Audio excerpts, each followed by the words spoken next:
Well, Piers, what week's this week? It's competition week, so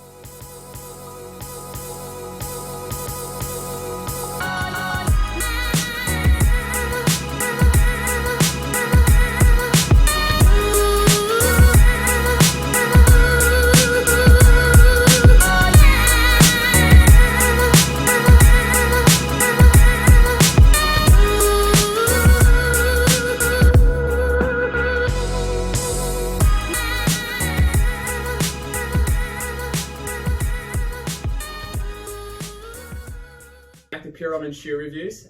My name is Colin McCambridge, and alongside me I have Piers McShane. Today we are talking about Hoka. Hoka originated in France in the Alps, and it has twice the amount of cushioning in comparison to the ordinary shoe. It also has a built-in rocker in it called the Meta Rock. And basically how it came about is there was two ultramarathon runners who were running through their shoes every 6 weeks, and they thought, we need to get a shoe that lasts a little bit longer, and so they came up with a design with the Hoka. And so today we're going to talk about the Hoka Carbon X. So Piers, give us a run through. yeah, so pretty much the Carbon X is kind of Hoka's latest shoe. It's been around for about a year though. So it's kind of their racing shoe, their marathon racing shoe. Although you can race up to maybe say 5Ks, 10Ks in it. So it's kind of their version of the Vaporflies. So pretty much the sole of the shoe, the main part of the shoe, it's built up with 3 different tiers, so a bit like a cake. So the bottom layer is this more durable, kind of resilient rubber, so it lasts a bit longer than the likes of the Vaporflies and stuff like that. In the middle you would have this carbon plate, so it curves a bit more towards the toes, so it gives you that kind of nice responsive push off. So mixed with the Meta Rocker inside most of the carbon shoes, it is quite bouncy. You do feel that kind of push forward. And then their final kind of this ProFly cushioning, which you'll see on the inside. That's their nice kind of cushion, responsive cushioning. So that kind of takes away all the stress in the feet and makes you feel a lot more kind of bouncy, pretty much responsive. So it does. So that's their kind of their main part of the shoe, and it's pretty good compared to the likes of the Vaporflies. It lasts a lot longer. It is a lot more durable. But yeah, what do you think of the upper, Colin? Yeah, so with the upper here, there's actually 2 different versions. So you have the SP, which came out just at the beginning of the summer there, and then you have the traditional Carbon X. So we'll start off with the Carbon X since that's the one I'm running at the minute. So basically it's a very lightweight single mesh upper, so it's very breathable. The tongue is also it's basically meshed into the upper, and so it doesn't move about an awful lot when you're running.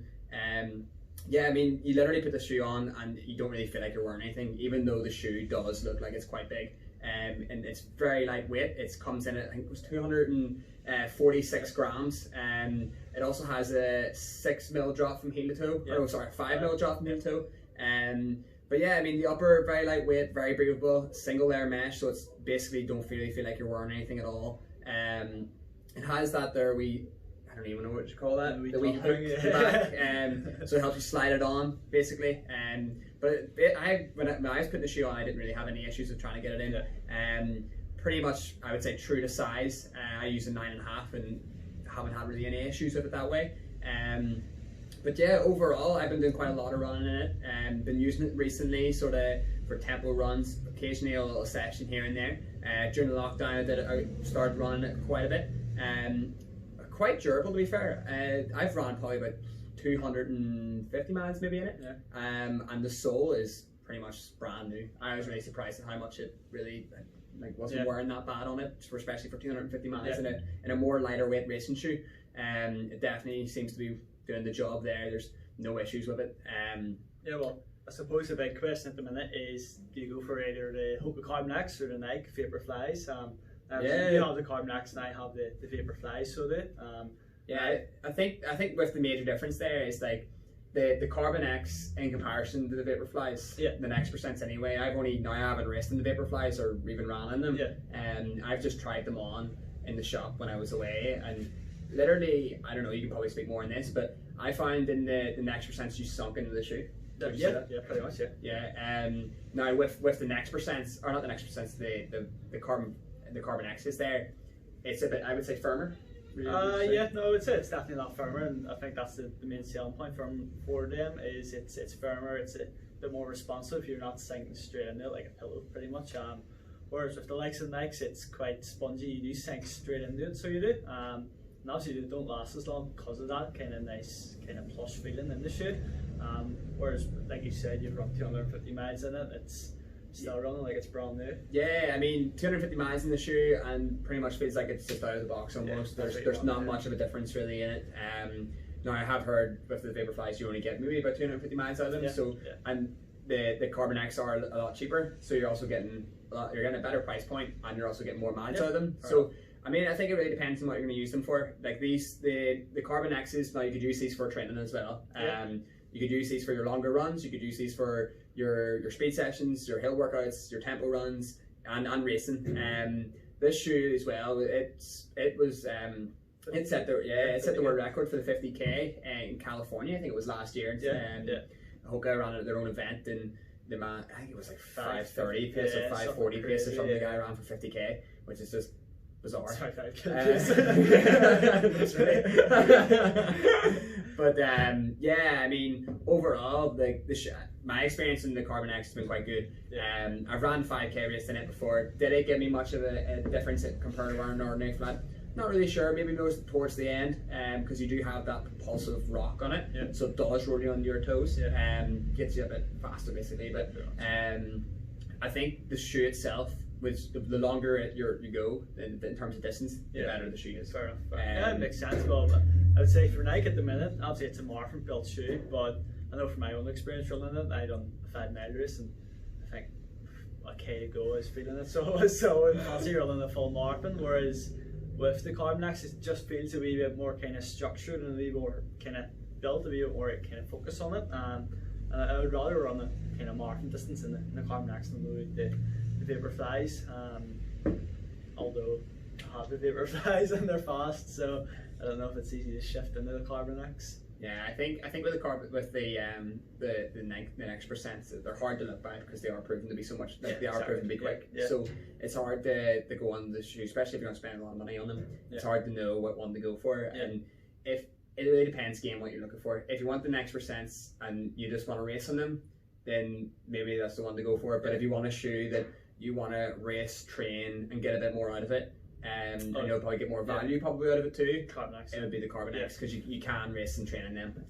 While from what I gather, a lot of people wouldn't race or wouldn't train in the next percent. Yeah, makes sense. But overall, like, what do you think out of 5 pairs for you?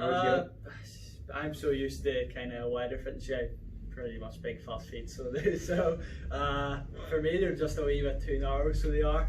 It's not something I could get used to, although they're fast and they're comfortable. I think my feet just don't mold to the shoe correctly, so for me it's a 3 out of 5, which I still think's pretty good. I know you're going to give it a lot higher. Yeah, I mean, my experience in the shoe, being the first carbon fiber plate shoe that I've basically trained in and raced in and ran in general, I was pretty impressed, to be fair. I remember the first time putting them on the track and doing a few sessions out when I was out in the States there, and I was very impressed. So was that propulsive feeling I'd never had before. So I would give it a 4. Keep that number 5 for something really special. But I think 4, good shoe, definitely worth looking into. I would say definitely a good carbon plate contender. Now that all the other brands are releasing carbon fiber plate shoes, I would say Hoka's definitely up there. Well, that's the Carbon X. Now on the bit that most of these are probably waiting for is the competition. So go ahead, Connor. What's the competition so this week is race week. I haven't raced since February, so probably going to be a bit rusty. Carbon X, get the Carbon X on. Actually, I'm going to run the Carbon X, so we'll give it a good test this week. Haven't raced anything over 5k in it, so we'll get a bit more of a run out. But so tomorrow we're going to Down Royal for the second 10k that's on there. And the competition is whoever can guess my finishing time will win a pair of pure running t-shirts and a pair of running socks. So it'll be the Lega running socks, which are US brands, so they are. So fairly new. We've just had them in for a matter of weeks now. So they did it last week. So they're kind of like an anti-blister socks, so they are. So they're quite soft and plush. But pretty much, if you can guess Connell's 10k time or as close to it as possible, then it'll be shallow and a pure running t-shirt and a pair of socks. So basically, whoever's closest to the time. No pressure. So we'll We'll announce it probably What are you thinking? 45 minutes? probably 50. 50. Yeah, a little bit rusty. Like. Yeah. Don't go for 50 minutes. Go for about 30 minutes, you'll be fine. I don't know about that. But yeah, so again, just guess the time on the comments below, and whoever gets closest will get a wee freebie. Yeah. And we'll let you know once.